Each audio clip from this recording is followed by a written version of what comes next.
Hi, and welcome to another ISOOSI Chat, our regular Tuesday roundtable discussion about search, social, and all things marketing. I'm Carlos Fernandes, and president of ISOOSI, and today we've got another great hangout for you, lined up for our members and viewers, as we'll be discussing the adventure and the thrill that is starting a new online venture. And our special guests today on the panel are some of our regular viewers and hangout contributors that we've got on the panel this week. We've got Sherrill, Duce, and we have Geoffrey, Dodd, and hopefully soon we'll also have Kristin Drysdale. She should be joining us very soon. And then we have our regulars, Bill Slawski, Director of Search Marketing for GoFish, and we have Ammon Johns, Strategy Consultant for ISOOSI, and Erik Stafford, Creative Director of ISOOSI as well. So a little bit of an intro from everybody. I'm going to go left to right. Ammon? Yeah, regular ISOOSI guy, you know me by now. Internet marketing consultant with a lot of years experience. I'm not going to tell you how many because it makes me feel old. Bill? Hi. I am the search director for GoFish Digital, but about 15 or 16 years ago I helped a couple friends start a new business online and worked promoting their website for about 10 years before I started looking at other websites. So I know what that's like. Cool. Erik? Hey everyone, Erik Stafford here. As Carlos had mentioned, ISOOSI. We have an agency. We work with some of the best clients on the planet, and you probably also better know us from the ISOOSI Research Engine. That's isoosi.com. Glad to be here. Carlos and I have started and are working on a bunch of different internet businesses. Cool. Yeah, Erik definitely knows a thing or two about starting businesses, as we've done a number of them together. Geoffrey? Erik, can you unmute that? Geoffrey? There you go. Yeah, I'm Geoff Dodd, New Zealand, Australia, born in New Zealand. I'm a webmaster and affiliate marketer since 1996, 97. And I've done about 50 websites, and my best projects are topmodeldog.com, psychologypower.com, and functionsuccess.info. Cool. So Jeff's been online a long time, like all of us. And also we have Sherrill, Duce. Sherrill? I'm feeling like the oddball out here. I'm the only woman. I'm the only one who's not into some sort of internet marketing. But I am starting a new venture, so I'm here to try and learn from the pros, I guess. Cool. It's great to get other people's perspective and real businesses. So yeah, that's great. So I know there's been a lot of chat on the Hangout page this week. Well, I've been all over the states. I think to 3 or 4 different states this week, helping big businesses get bigger and helping small businesses get big, and then helping a few startups as well. So this hangout's come at a great time for us to discuss all this. But I'm going to hand it over to Ammon just to get a bit of structure here. Ammon? Yeah, starting new ventures is one of those things. It doesn't matter how long you've been online, you're still going to be wanting to start up new things. It's something in us. We always love to create new things. Whether you're starting up for the first time, you've been thinking about it for a while, I can tell you that starting of the first one is the one that you spend the longest over.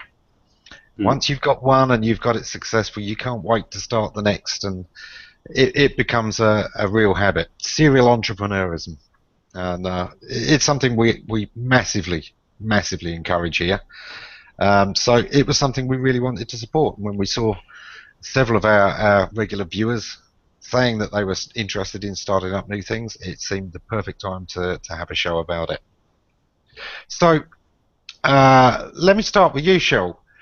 What made you decide that there was something you wanted to do, and what were the first problems in kind of making the step? Well, okay, so as you can see from the thing around me, I think it's called the lower third, or I don't know, overlay or whatever you want to call it. My husband and I, with the help of a couple of other people, Greg and Carolyn, are starting this Plus Your Charity. The reason for starting it is, as you can see, I'm in hospital greens, and if you look at the comments, you can see that I work in the medical field over here in the U.S., and we have a lot of changes happening in the medical field with Obamacare and whatnot. And honestly, I can't stand on my feet in my job till I'm 70. So I'd like to do something that will get me to where I'm enjoying life when I'm 70 instead of still standing on my feet doing surgery. So we are starting, and this is kind of the launch week, so to speak, but business is all new to me. And so I've been scouring Google Plus for help with how this thing is going to go, because I need to wrap my mind around it. Cool. I've not. I think when I started one of my first businesses, just to kind of add into that, when I started one of my first businesses and stopped working for a very big company that had about 60,000 employees, and I wanted to kind of go out on my own. It was just about it was more about the thrill, and kind of, didn't see this type of business out there, and kind of was filling a void. Now I'm a little bit older. That kind of forward planning, Sherrill, what you're saying about trying to get something online and some other kind of income streams coming in. Yeah, I mean, that's one of the things that you start thinking about once you're a little bit older and you've got your kids, and so yeah, I totally agree with that. Hey, Kristin, how you doing? Kristin, can you hear us? I think she might have to unmute herself, maybe. She just did. We're still not hearing you. No sound. Erik, you want to just continue while she... No sound, Kristin, not yet. You need to work on your sound. Sign language. Just check the little settings icon. Sometimes just saving your settings, Kristin, will fix the sound. Just double check. So, one of the things that, Carlos had mentioned in the intro, that he's been all over the States this past week working with our clients. And, Carlos and I truly feel like we have the best clients on earth. I mean, we've been doing this for long enough that we've kind of weeded out the lousy clients. And now we're working with a lot of clients that really appreciate what we do. And we appreciate them an enormous amount, because at the end of the day, that's our core business. That's what pays our bills. That's what allows us to support our children.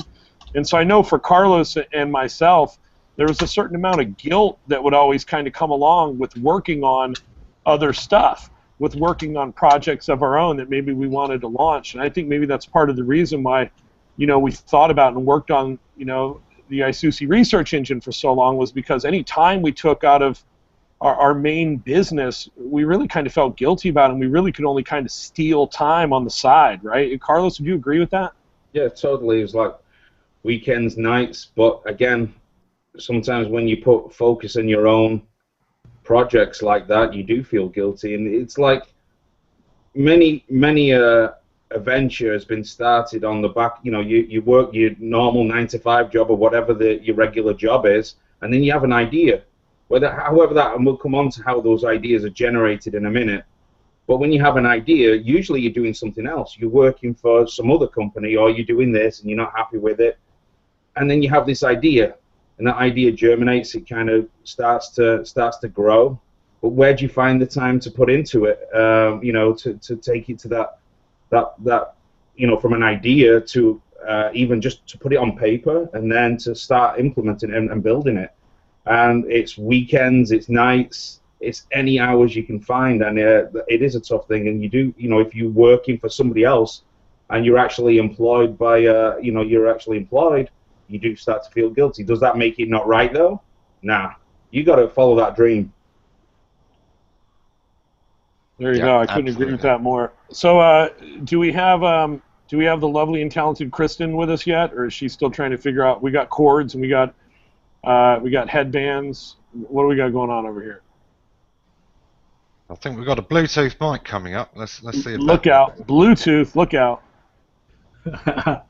So, Sherrill, the one thing I find really interesting about what you're doing is, you know, you're leveraging the power of the internet, and I think truly, and I'm guessing that the panel would agree with me, it's never been easier to start a business quicker and more affordably than it is these days, thanks to the internet. You can come up with a concept, you can build a couple of web pages and a proof of concept, drive a little bit of traffic to it, and at least test sort of the validity of your idea, the validity of your business before you sink a ton of time and money into it, right? Right, and that's what we're trying to do this week. We've been kind of reached out to a bunch of HOAs, even though you guys were gracious enough to invite me without us reaching out. We've kind of gone on, and we have kind of a sample launch thing that we're doing for a specific charity this week, so that we can show other charities what the power of Google Plus can do for them. So that's kind of our goal this week is to get it out there. But you know, I've got business partners, but I don't have the business background. So they tell me this is going to be great, and I think, okay, let's get out there and do it. You know, Sherrill, the one thought that I'm having, because you just said that you're starting to spread the word a bit on Google Hangouts, but you're trying to reach businesses that don't understand the power of Google Hangouts yet. So it may be that you might be better off running some really cheap Facebook ads, or running some pay-per-click ads, or trying to reach people through an affiliate program where people can mail their following, but you're trying to reach people that don't know Google Hangouts through Google Hangouts. Well, I think you're still going to have to show a proof of concept, so I think she's absolutely right. That's a good point. I think our plan, at least for this, is we took one charity, and it kind of, I don't know if you guys are familiar with Greg Trujillo and Carolyn Compern, but they got involved with a charity for abused women called the Harbor House of Central Florida, and we're kind of taking that. They want to get into Google Plus, and so we're taking that to show them what they can do, and if we can show them what they can do, then we can spread out and do the Facebook ads and the things like that will bring more charities in. But we have kind of our test subject going this week. Does that, I don't know, I mean, what's your opinion? Is that a good way to approach this, having one kind of test charity that we kind of run the gambit with and say, you know what, this is going to work? Yeah, I like that. I mean, I think in line with what Ammon had said, you know, when Carlos and I were first really starting to try and build the name of our agency in Naples, Florida, we went out and we tried to sign as many big-name clients as we could that had pull in that area, and in some cases we even offered, I'm thinking particularly right now, Carlos, of the Chamber, we offered the Chamber of Commerce a free website. And it took us an enormous amount of time and an enormous amount of overhead to build it, but the exposure that we got from it, the kind of the social proof and the proof of concept, like Ammon had mentioned, that we got from it was massive for us. It really kind of gave us a leg to stand on when we met with other people. Kind of a testimonial? Yeah, well, I mean, when you're starting out, you have to take some projects on like that. There's just no two ways about it. Whether it's at a reduced cost or if it's a trade, you know, maybe that you can. It depends on what line of business you're in, obviously, but you know, doing services as a trade or just as, you know, pro bono kind of work, and then knowing that it's going to actually add value and getting your name out there, and it's a test case, it's a case study for you. So yeah, I think you went about it the right way. I don't know if we've got Kristin yet. Jeff, is having some issues. She'll let us know when she's in. Yeah, Jeff. So between starting the first project and moving on to the second, what was it like? What were the issues with moving on to the second? How did that feel? What was that like? Unmute. Unmute, yeah. I can't actually remember that exactly that far back. But I really wanted to talk about my new project. But yeah, sure. It's a matter of defining and specifying your niche seems to be the biggest thing. Defining your niche and then reaching a specific enough target group, or knowing that you're going to hit the target that you want to hit. The new one, topmodeldogs.com. Yeah, I've got a very creative friend in town here called Rotorua, which is a tourist city in New Zealand, and he came up with a brilliant idea of let's ask people to send photos to us of their dogs dressed up, and we would just show these dogs dressed up and attract a lot of attention through crazy videos and crazy dress-up dogs. And that's a mass market. We realized there was a much more mass market idea, and it didn't even require a specific targeted niche. And what I've done is go into Facebook groups like Dog Lovers in Facebook, and even create another page in Facebook. And I think to reach out with a new business, I think you need to find specific interest groups, as in Facebook and maybe Google+, where masses. See, there are 4.22 million in Dog Lovers, for example.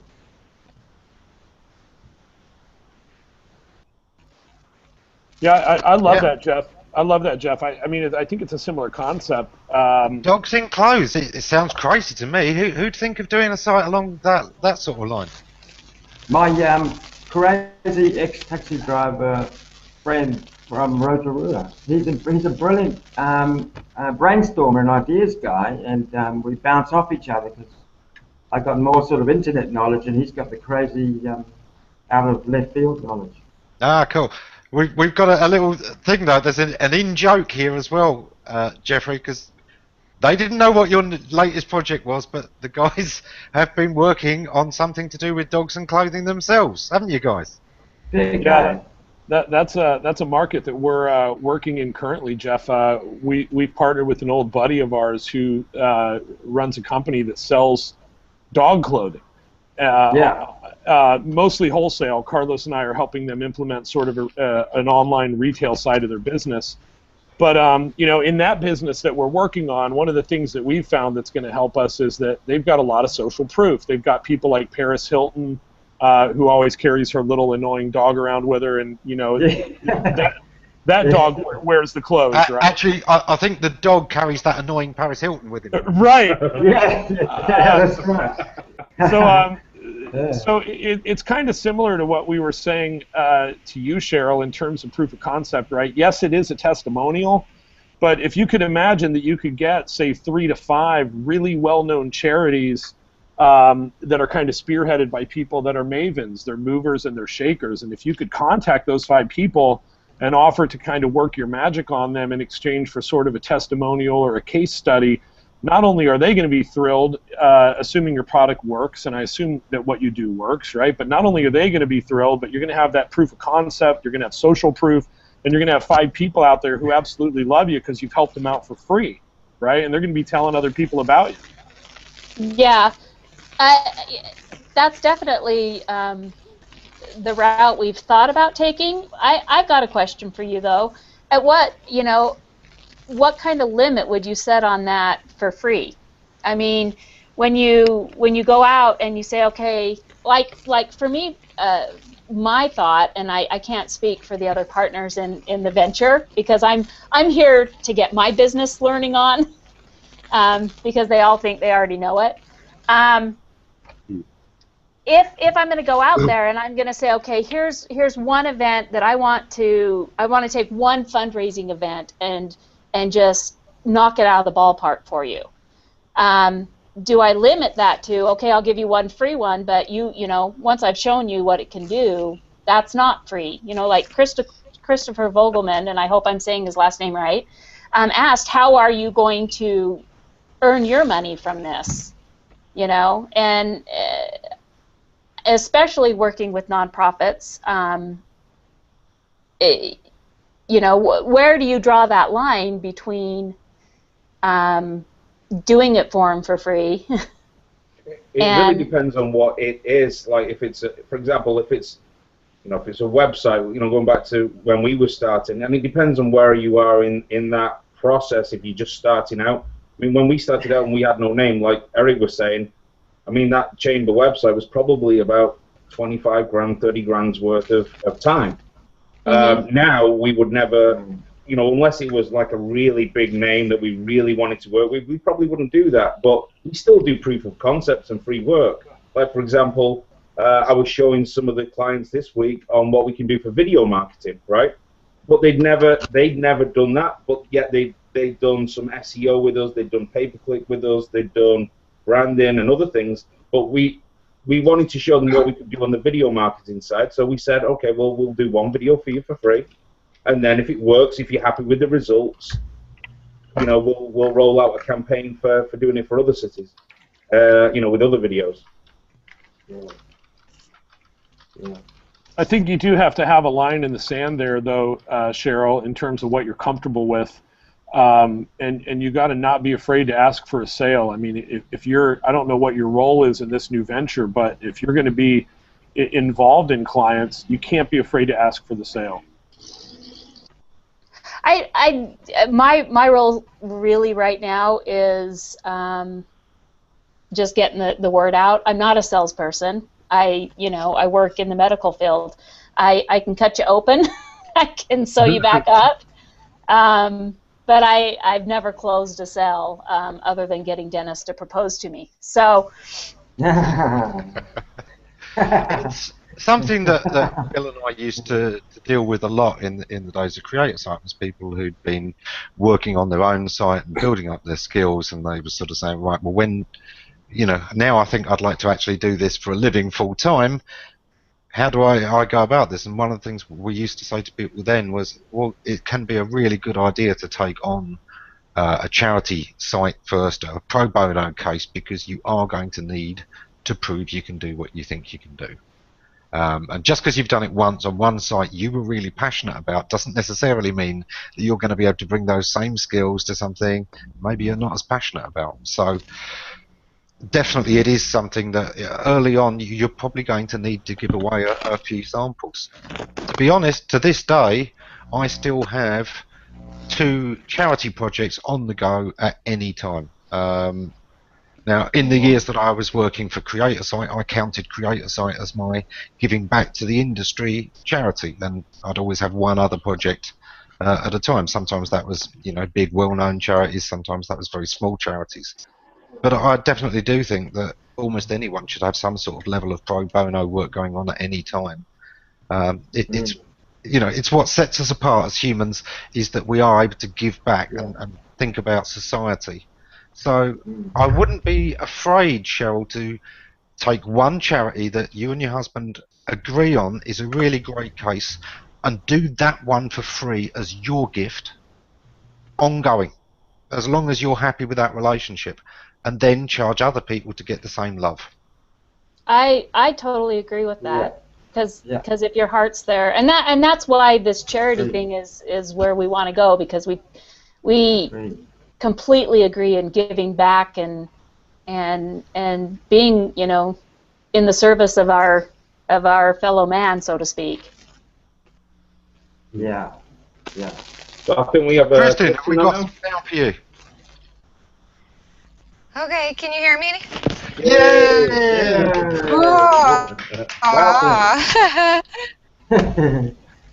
I things up today. What happened? And she's gone. What happened, Kristin? It was working great, you know.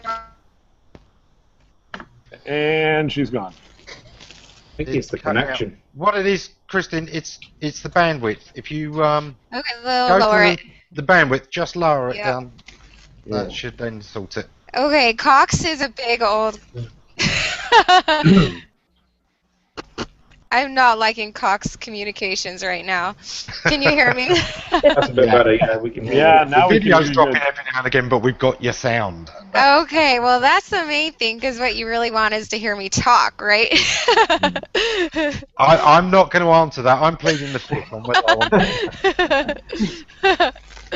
Oh boy. Kristin, do you want to do a little introduction? Just tell the viewers, what you've been up to and things.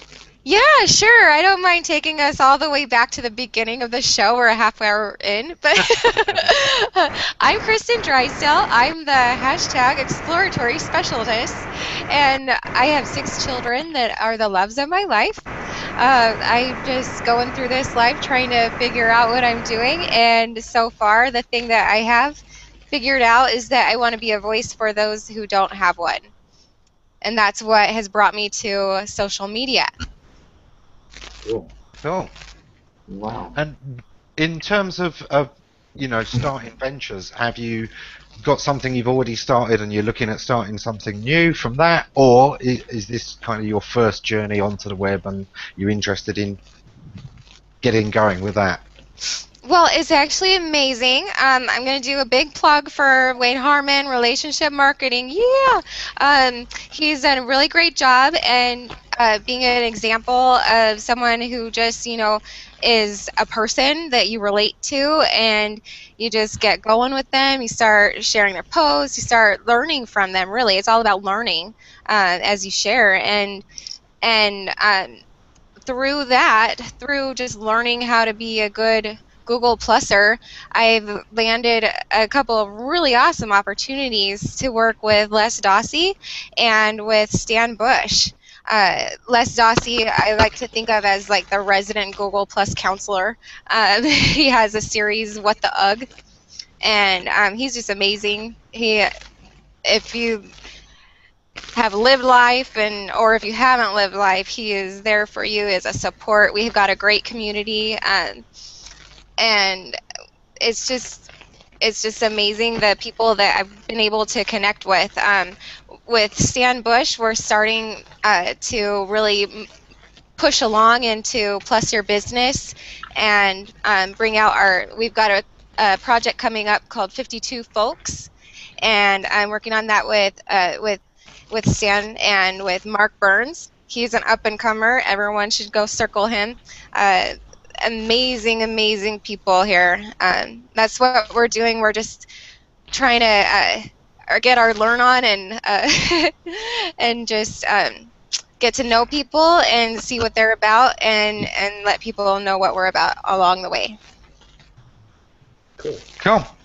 So in terms of just taking it back a step, and it's like, we're kind of talking about a lot of online ventures here, but whether it is an offline idea that you've got as well, I don't know how you all have kind of how those ideas have started for you, but it's like, we talked briefly about Erik and I and dog clothes, and when we started thinking about that, it was like, for me, I don't usually, when I'm thinking about a new venture, I don't really, I didn't think, oh yeah, dogs need clothes, right? When it's me personally, I always think of ideas in terms of, okay, I've had a situation where there's been a problem, or there's been a void where a need has not been fulfilled by somebody, or where there's been businesses out there trying to do something, and I think,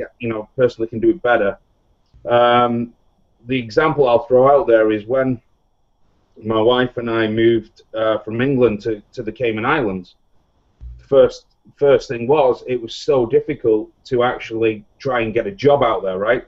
All the Monster, I think Monster was around in 2001, I can't remember, but yeah, the job board on Yahoo and all these other job boards of the day didn't really have any Caribbean countries, and my wife and I knew that we wanted to go to the Caribbean, get it out of the rain and get into the hot, the sand, and there was just nothing out there for us. So we had to take a flight out there, knock on doors, and for my wife to try to get a job in one of the hospitals there. So after a few months of actually being there, the idea that no, we got to set a website up of helping people get over to the Caribbean, because there's nobody else out really doing it right now. So again, that's just an example of how an idea started for me, and that was one of the most successful businesses that I started. Carlos, I think one of the reasons that that job board business that you had built was so successful was because you found a really unique positioning. And correct me if I'm wrong, but I seem to remember at the time a lot of the job boards, they would pay, they would make users pay to access all the jobs, right? But because finding a job in the Cayman Islands is everyone wants that, right? It's beautiful there, right? You had kind of switched the model, and you were charging companies to list their jobs there, right? I seem to remember you kind of finding a unique positioning with that business that really made it stand out from other job boards. Yeah, I get lost some of that. It just disconnected. Was it only me that got? Was it only me that got booted? That was the answer. Yes. Sorry about that. Yeah, it's one of those things, and he's absolutely right to have done that, Eric, because what he was doing was looking at who he's doing the service for, and ultimately, companies pay headhunters to find them the right staff, but people applying for jobs don't pay headhunting firms. That's if you had the money for that, you wouldn't need the job.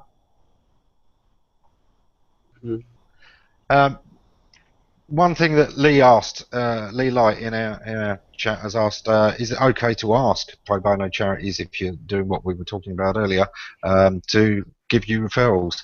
The thing I've found, Lee, is that most of the time charities are very used to the fact that people will be supporting them either for tax benefit or for their own PR. So I find that most of the time charities will outright offer to let let everyone know that you're doing stuff for them. I think that's one of the great things about it, that they're perfectly used to that relationship. Another really good comment here, guys, from Christopher Vogelman on the Hangout on the event page. He said, what about taking a percentage of the increase in funding that you're able to generate by implementing your strategies? And, Christopher, I'll tell you firsthand, a lot of experience that Carlos and I have had with this. We see a massive opportunity, and we see a space where we can really put our skills to work in another business or in another industry to kind of make a business go. The problem with that, though, is that you're always going to have a partner that maybe you don't know so well, and the amount of damage or delay that can happen, a lot of times you can accidentally wind up sinking a lot of hours and a lot of money into projects that just don't go anywhere, either through issues with funding or miscommunications or with partners coming on board and going away. And so Carlos and I don't really do that a lot anymore. Even if we see a massive opportunity, we really would much rather build our own systems that can support that, so that if anything happens to the partnership, we still own those systems. Either that, or we'll look for a piece of equity in that business. But we don't really do a lot of work anymore with partners based on some sort of perceived, increase that we might create in their business. I think that's always been the thing for me. With clients, I charge a very reasonable, flat fee, and for me, it's always been based on time, because that for me was always the way that I thought was the most fair. I don't want to charge per project, and then one company, it makes that a dream, and they're paying too much really for the amount of time I'm spending. Whereas another company, I'm having to chase them up. I'm having to do, and funny enough, they're the one that's getting more work out of me for less. That seems backwards, So I charge by the time. I let my clients know it's going to be by the time, and the more my time they waste, the more they're going to pay for something. Whereas the companies who got it together and are very efficient and can move on quickly, can get a lot out of just a couple of hours. And that for me was always the way. I never wanted to mix that with, if I want to do commissions, I will set up an affiliate site. I will do the affiliate thing.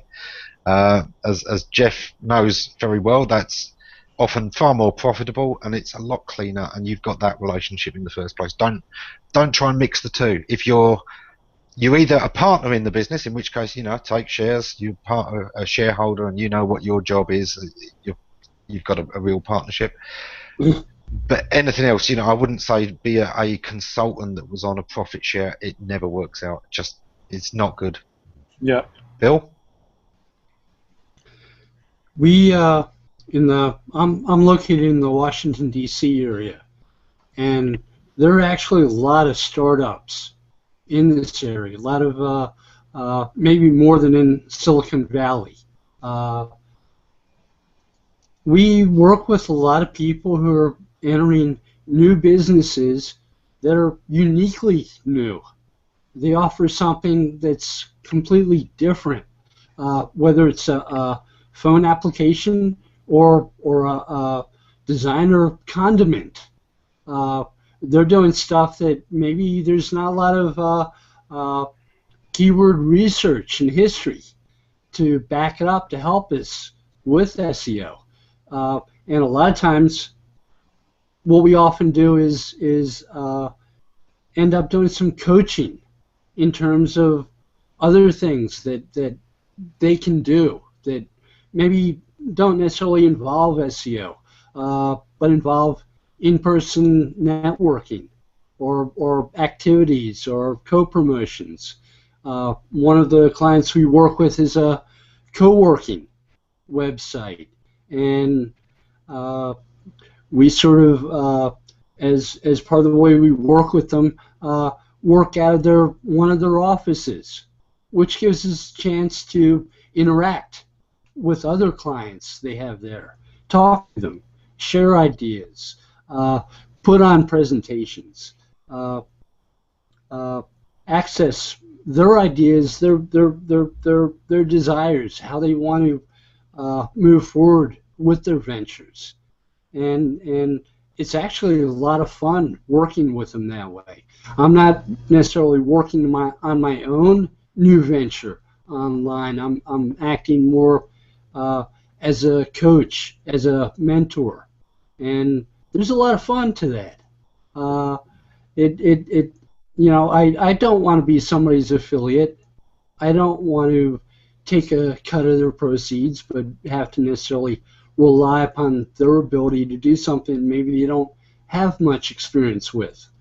But I will work with them as a part of an agency that proposes ideas and brainstorms with them and tries out new ideas, new approaches, new content to get people interested in what they're doing, and there's a thrill to that. It's a lot of fun. Cool. Kristin, did you want to jump in? Yeah. First, Bill, I just want to say thank you for being a mentor and having that whole attitude, because that's what we need. People like Sherrill and I, and well, Geoffrey, I already looked to him like a mentor, but Sherrill and I, we need our mentors. We need those people that are willing to say, "Here, follow me. I don't mind." Right, Sherrill? That's part of the reason why we do this hangout. Absolutely. Mm-hmm. So that's one thing. Yeah, I'll clap. Oh, you deserve it. The other thing I wanted to say is it's an interesting thing that you brought up, Ammon, about the way that you charge per hour. This came up this morning in some business meetings, and we kind of have the take where it's going to be a per activity thing. And part of that reason is because of me. I'm a mom, and sometimes I can benefit from having that little bit. If I'm doing it per hour, then that totally stresses the working mom out. And the working mom may have someone come in and throw up all over their lap and all over the laptop and everything. I clean that up. They're charging, and there's no way that that's fair. So if it's a per activity thing, then that gives you that peace of mind, or it gives me that peace of mind. I don't know. What do you think, Sherrill? Well, we are aiming more towards doing it as a kind of a flat fee. We will do X, X, X, and X, and it's kind of up to us to be really fair with ourselves of how much time something's going to take. So it's still kind of based on an hourly rate, but if it takes us a little bit more time, they're not dinged. Because, yeah, I mean, like where I work a full-time job, and I didn't announce before because it kind of freaks people out, but I have 8 kids. They said before, Kristin, that you and I can field a football team. So, you know, it is hit and miss. I'll catch 30 minutes of something here, and then I can do another 30 minutes after I get the spaghetti boiling or something like that. And so and you guys can tell me if this seems like a good idea, but doing more of a flat fee of, you know, we'll do X number of things for this cost, and it may take us longer. We may get it done sooner. We may make money. We may make less money.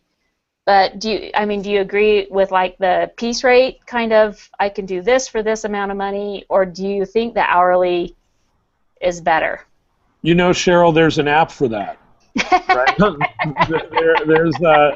There's an app where when you sit down to work, you can just select the client or the project that you're working on, which, you know, we found to be really helpful because the phones are always ringing and we're always interrupting each other with questions or comments about different projects we're working on, and there's the whole Facebook monster and all sorts of other distractions. So I would say to track your time with an app. I mean, you know, the apps don't lie, and there's a lot of them. Some of them are free.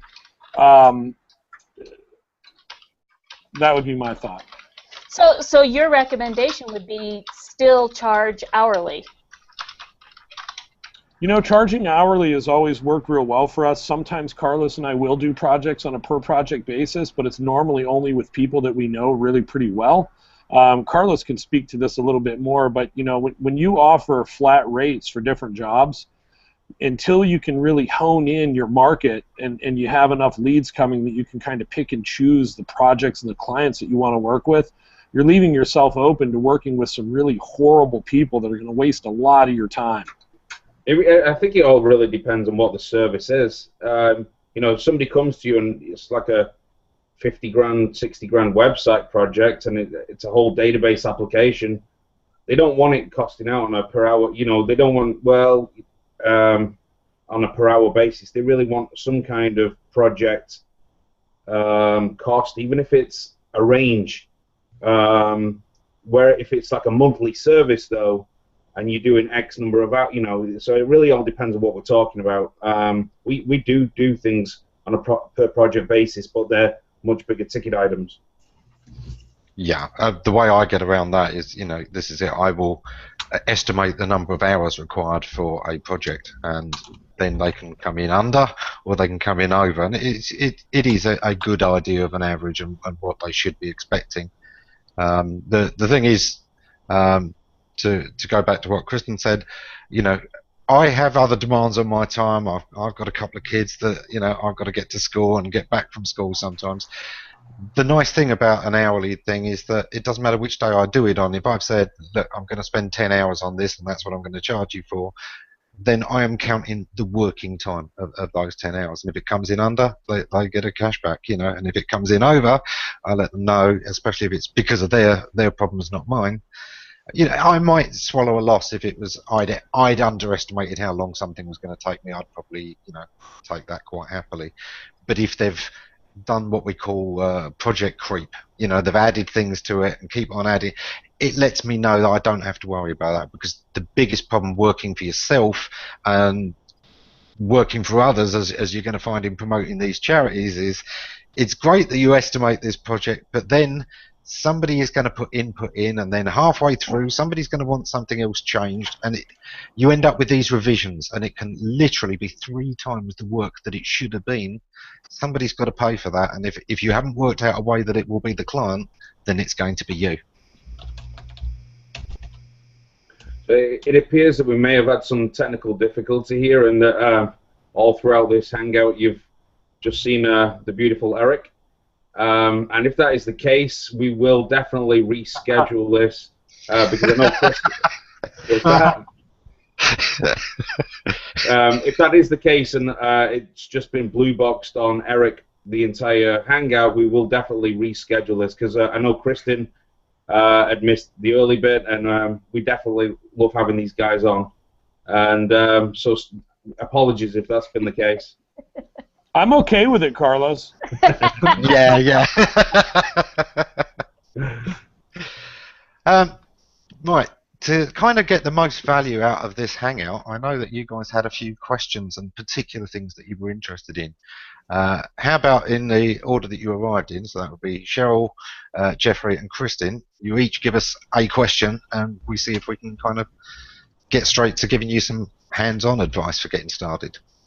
Well, I've been asking my questions all along. I think I've gotten the most benefit out of this show. That's good. That's how we like it. I have some things I'm gonna revamp tonight. I think I've gotten some great advice. But after I revamp, Erik has already said I can email him privately and get some more answers to my questions. But you guys have been, my eyes have been opened, definitely. So I think Geoffrey's starting as some kind of pilot. He's starting an airline company. Yeah, happy to answer your questions if I can help in any way. And same goes for you, Kristin, and same goes for you, Geoffrey, as well. Carlos and I have started a lot of different businesses. The internet is ripe with opportunity, and in terms of kind of positioning yourself as an expert and dominating the space with your personality, I know a lot about that. And so if I can help in any way, I'm more than happy to. Yeah, this just before Jeff, do you want to unmute and ask anything? There we go. Okay. I'm not starting a travel business today. Maybe next week we'll start a travel business. Cheap air flights. No. The general question is marketing itself. Really, it's where is your pain? Where is your frustration, and how can I help you? What is your problem, and how can I help you? And getting that message to the right big group that exists already. So starting a business,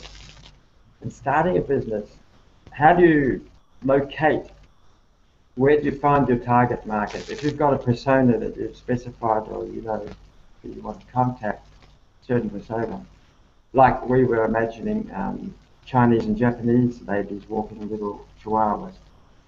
And how do you contact that target sector, that target market? I think the best answer to this is to look at what Carlos was saying earlier. He worked out that this job site was needed, and he knew how to connect with it because he'd actually been part of that market. He was taking something he knew, and therefore he's already got a great story behind it. When he launches this job site, I was this guy who was fresh in from England and struggled to find this. I understand your problems.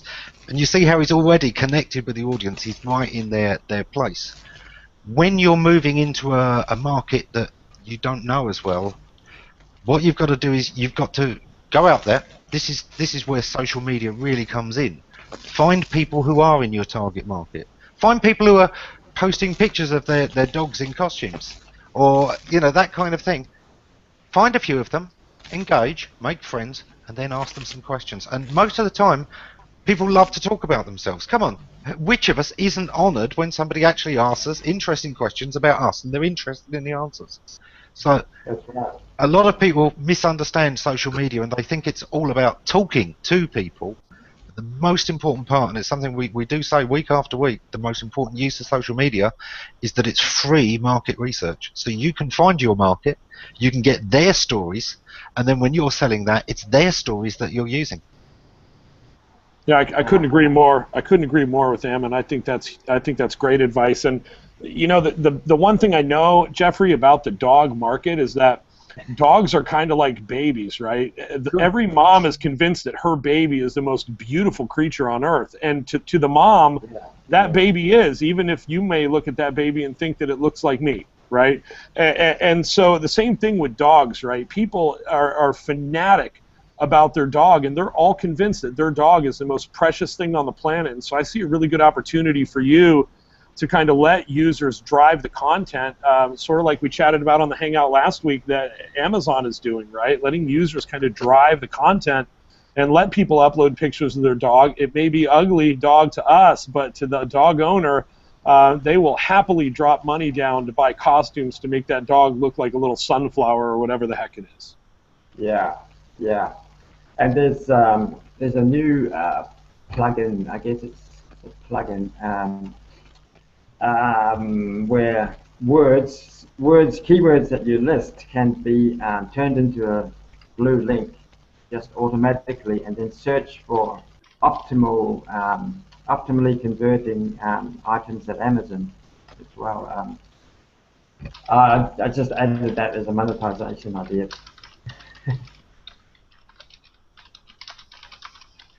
Yeah, I think, I mean, back when going back to the job site, you know, I saw the need for that, but there was no social media. I mean, there was forums, but there was no Twitter or Facebook back then. So I just frequented travel websites. I think it was like, there was a website, I don't know if you remember this, Eric, called Escape Artist. It probably still exists. And then some of the other big travel websites where people were sharing information about, you know, the holidays in Cayman Islands and this and that, and saying, oh, I wish we could live there. And then I found out there was a big Canadian population. You know, there was a big kind of relationship between kind of people from Canada, obviously because it's cold, wanting to get to the Caribbean. So did some advertising on, you know, I did some small advertising on Canadian websites. I mean, these things have been going on since the internet started, though, with offline businesses. You know, if you're starting some kind of offline business, the best thing you can do is start it in an area where the shops around you, you know, are somehow related. But you know, if you've got a closed website store, you don't go and open it up in a financial district. You know, you open it up in a mall where people are shopping for clothes. So you've got to go where the market is. Yeah, that's right. That's why there's always really good, you know, restaurants tend to stay open till 3 in the morning if they're located right next to a bar. Oh yeah, yeah. And having been that person who staggered in from a drunken bar crawl into a restaurant and ended up ordering a bottle of champagne and we'll have everything on the menu, I know that it can be very, very profitable. Yeah, absolutely. Yeah.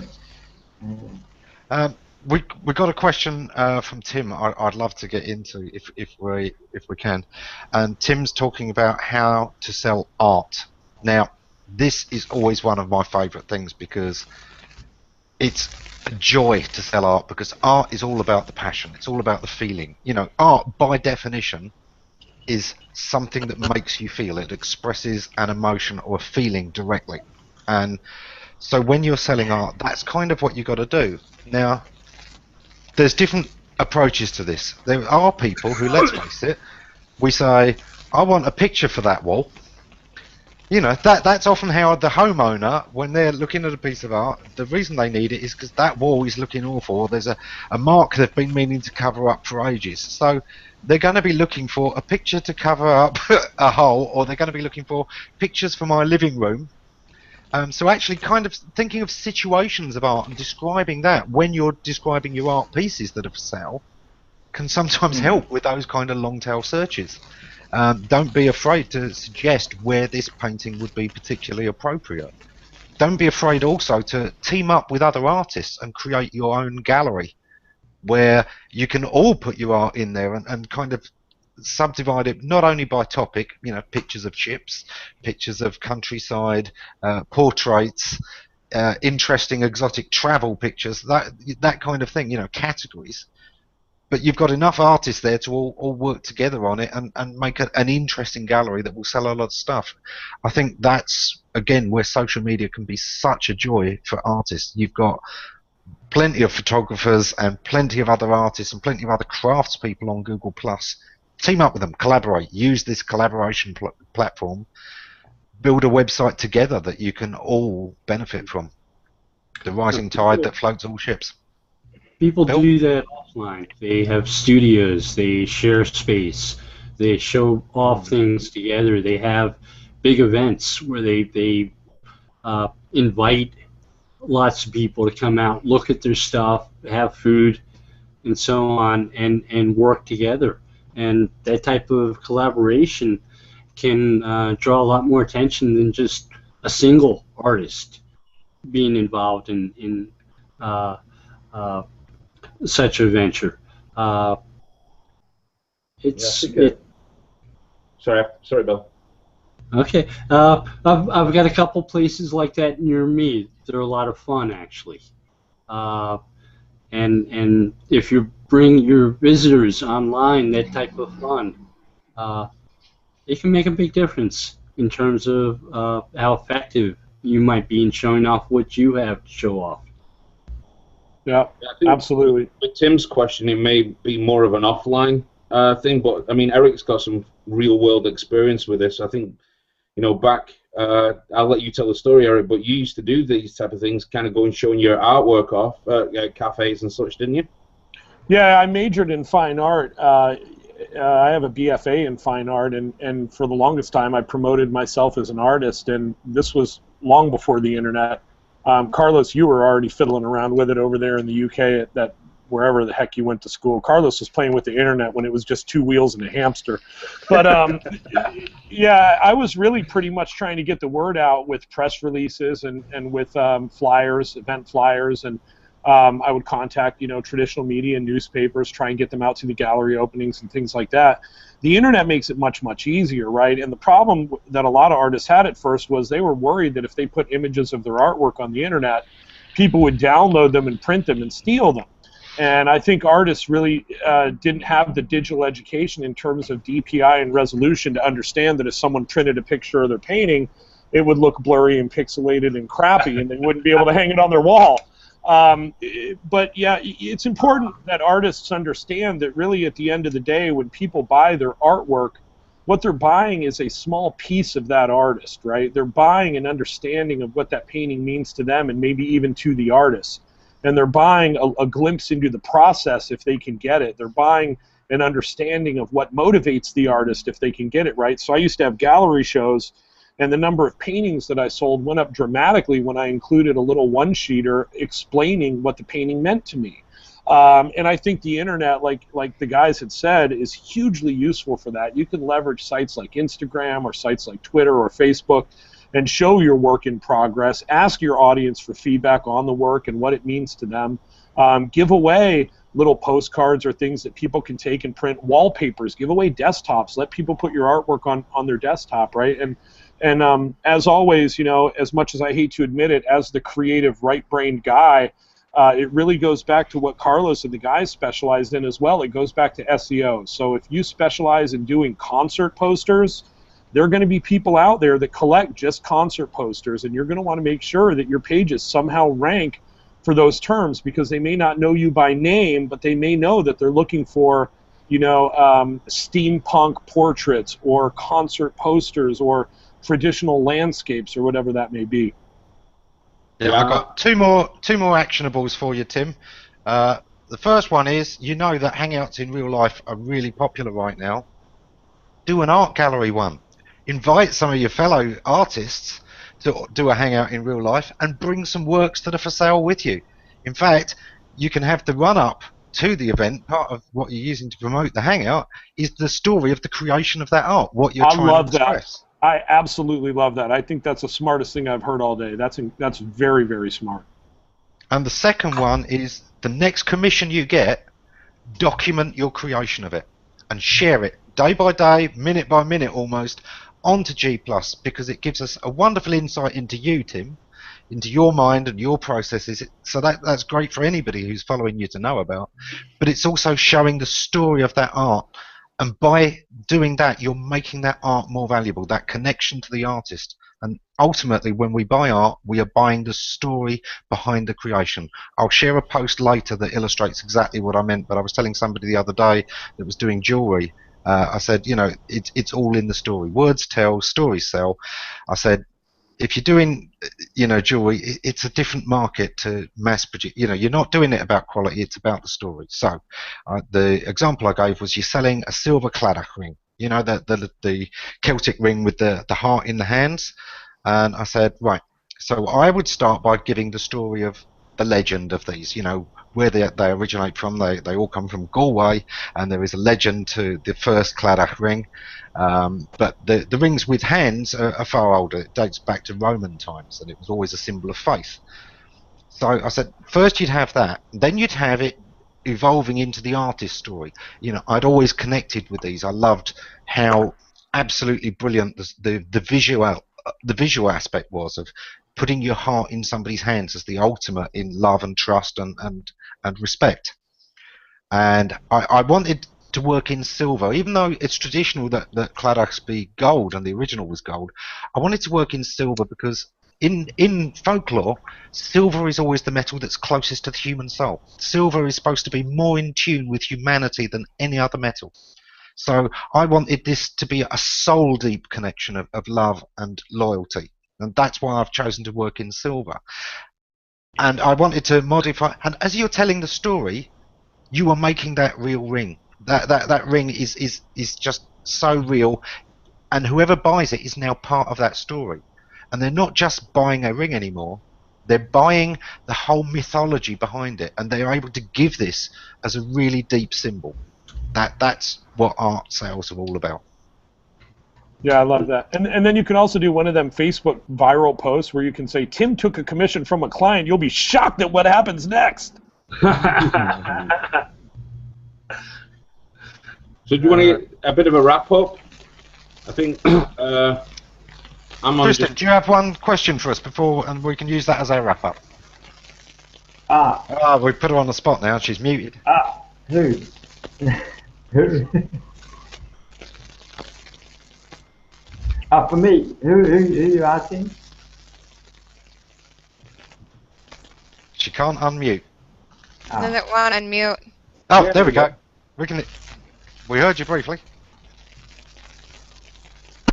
You've got a bit of lag, I think. Just click to unmute once and wait for it to take effect.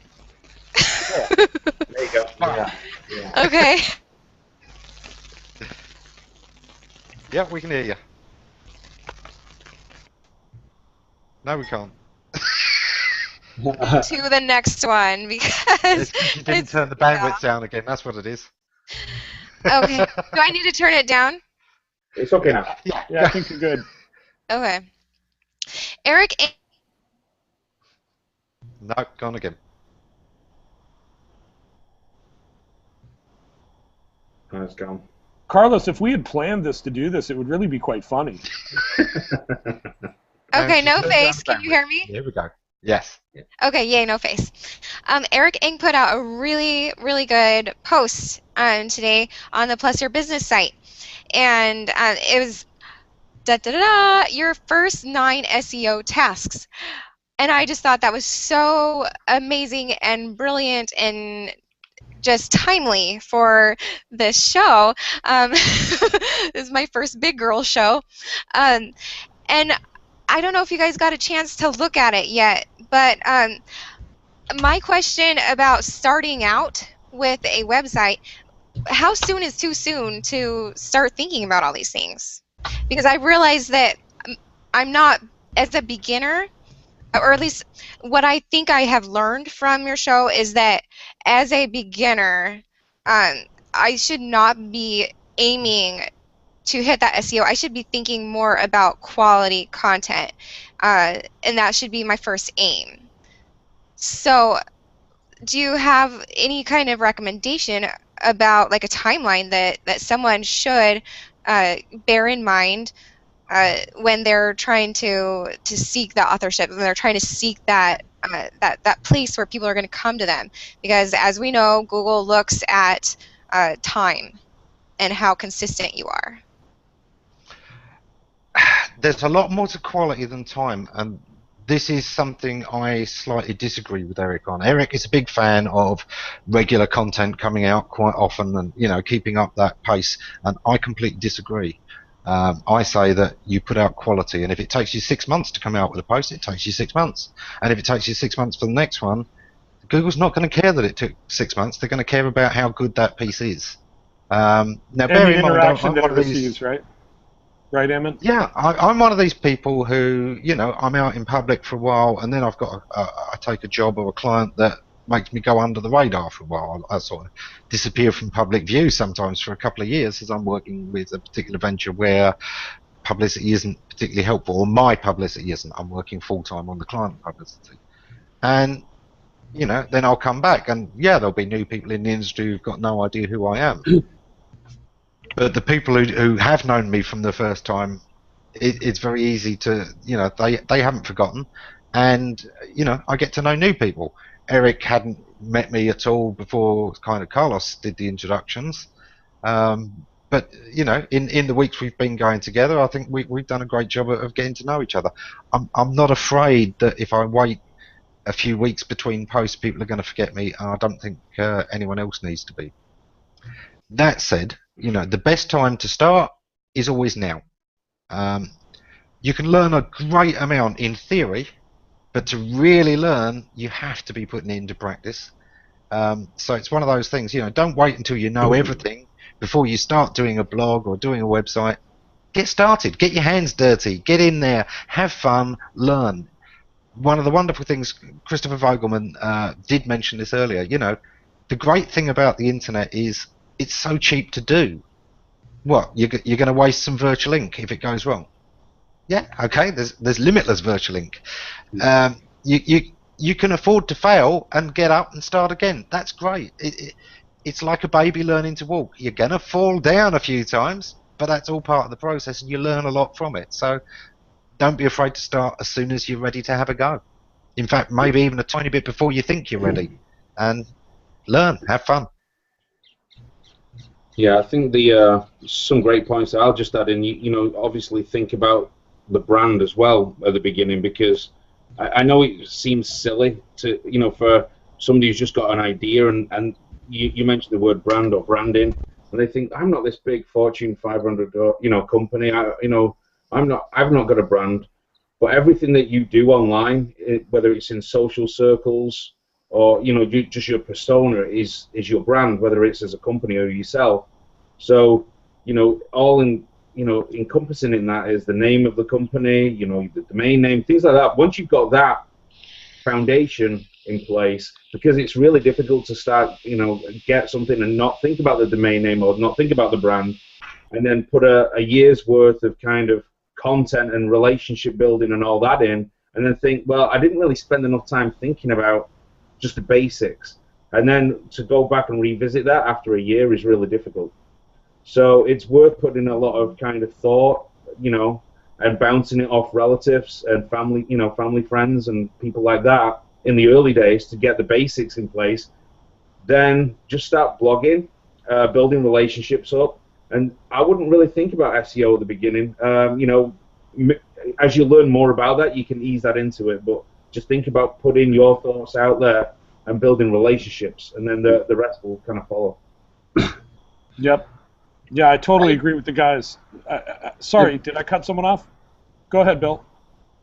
Okay, thanks, Erik. I just quickly read through Erik Ingay's list of your first 9 SEO steps, and it's a great list. It's not something that you can accomplish in a day, in a week, in a month. You're not going to learn these things overnight. They don't pour magically into your brain. Create remarkable content. Yeah, I'll do that next Tuesday after lunch.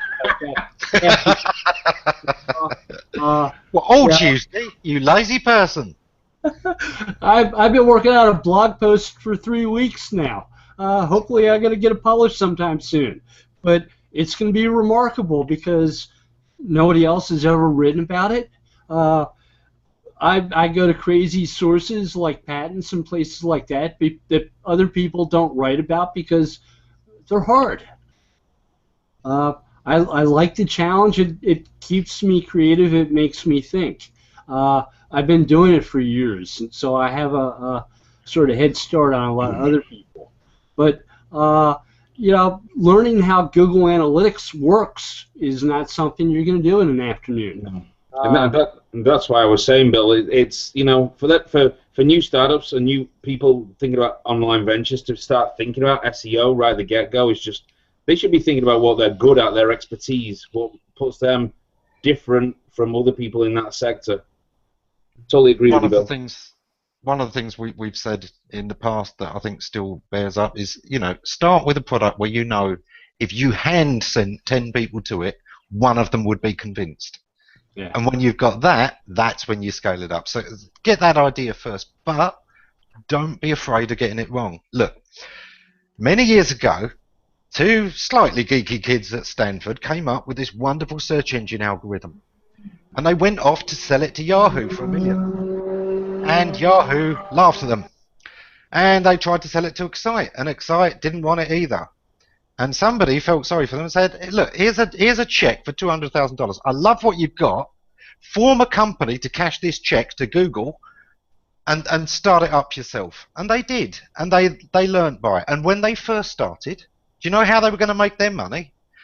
They were selling Google in a box, our search technology that you can plug into your intranet. That was Google's business plan. What they eventually adapted, AdWords, was invented by a completely different company, which started off being called GoTo and then changed its name to Overture. And it wasn't Google's original model. It wasn't their second business model. It was Google's third or fourth business model. If you've got a good product and you've got an audience, even if you've got the money wrong, you can still change, because as long as you've got an audience, you can sell something.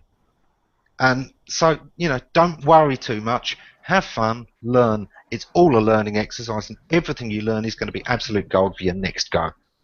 Yeah, and if you're passionate about what you're doing, and I'm guessing, Kristin and Sherrill, that you are, then you're already having these conversations on social media, and you're already building an audience, whether you know it or not, right? And so if you're already going to be spending the time to cultivate those relationships, if even by accident, just because you're talking about what you're interested in, right, then there's absolutely no harm in having a link to a website where there's an opt-in form somewhere so that people can subscribe to your RSS feed or get on your email newsletter list. And if down the road you change the name of the company or you decide to move to a different domain name, notify your tribe via email. And if you're passionate and if they're following you for the right reasons, they're going to come right along for the ride. So I agree with what everyone said. Don't wait.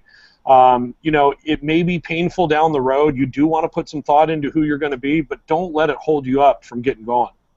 I think on that note, since we are over the hour, and apologies for that, but hopefully, there's been a lot of great information today. Well, we had to make sure everyone got their fair share of Kristin, Yeah. considering that, we had problems there.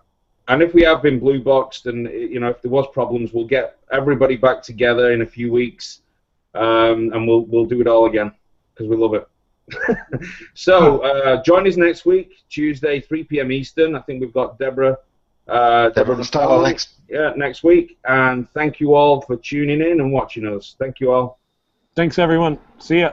Thank you.